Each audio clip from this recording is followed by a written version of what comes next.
देखो, हमारे देश में बेरोजगारी एक बहुत बड़ी समस्या है। अब बहुत बड़ी समस्या है तो क्या बेरोजगारी से हमारे सरकार को फायदा है कि घाटा है? इस चीज पे कभी आपने ध्यान दिया है कि बेरोजगारी से हमारे सरकार को घाटा है या फायदा? चलिए मैं थोड़ा सा अपना अनुभव बताता हूँ।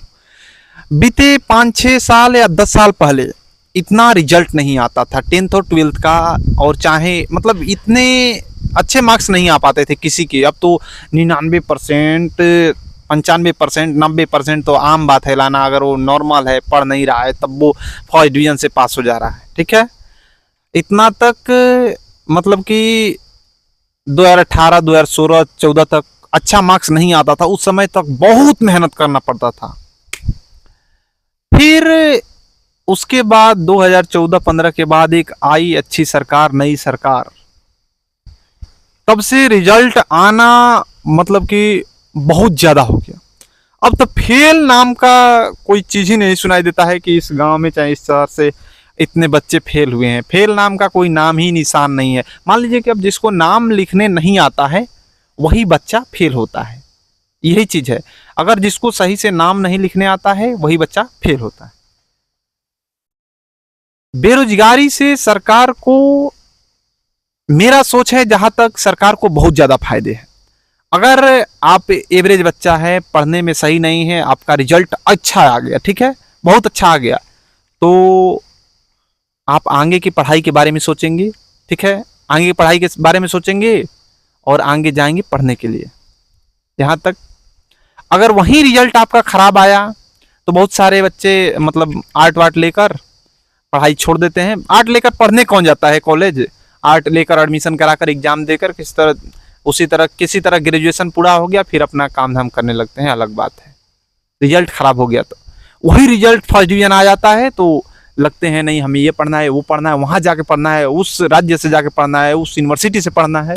रिजल्ट अच्छा आने का रीजन, अब रिजल्ट अच्छा आ गया, वो जाके वहां पढ़ने लगा, जनरल कंपटीशन का तैयारी करने लगा कि नहीं हमारा इतना आ गया तो हम चल रहे हैं, अब पटना जाकर पढ़ेंगे, ठीक है, वगैरह वगैरह। लेकिन वह पढ़ने में उतना तेज नहीं विद्यार्थी था। फर्स्ट डिवीजन आने की वजह से वह आगे जाके पढ़ने लगा, मान लीजिए, ठीक है। अब वह बच्चा पढ़ने में उतना तेज भी नहीं था, फिर भी अब वो सोच रहा है कि हमें जॉब लेना है, सरकारी जॉब लेना है। मान लीजिए कि बड़ा नहीं तो हमें छोटा मोटा ही जॉब मिल जाए, जनरल कंपटीशन का तैयारी करने लगता है। अगर वह जनरल कंपटीशन का तैयारी करने लगा तो हर महीने 2-3-4 फार्म भर देता है।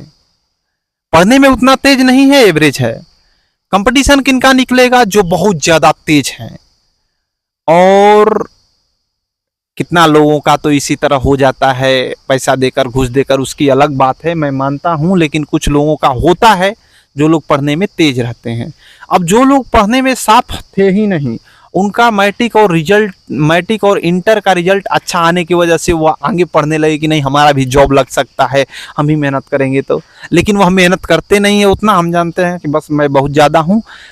और इस चीज़ से आप हर साल 2-4-5 साल लगातार तैयारी करते हैं, 2-4-5 साल में हर फार्म भरते हैं, एग्जाम देने जाते हैं, हर फार्म का 700-800 देते हैं, सरकार के खाते में जाता है, और सरकार कितना वैकेंसी देता है वो आपको मालूम है। तो सरकार को जहां तक बेरोजगारों से फायदा है, न कि घाटा है, समझ रहे हैं?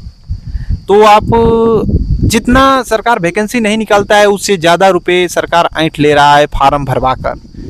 तो आप सोच सकते हैं कि हमारे बेरोजगारों से हमारे सरकार को फायदा है कि घाटा।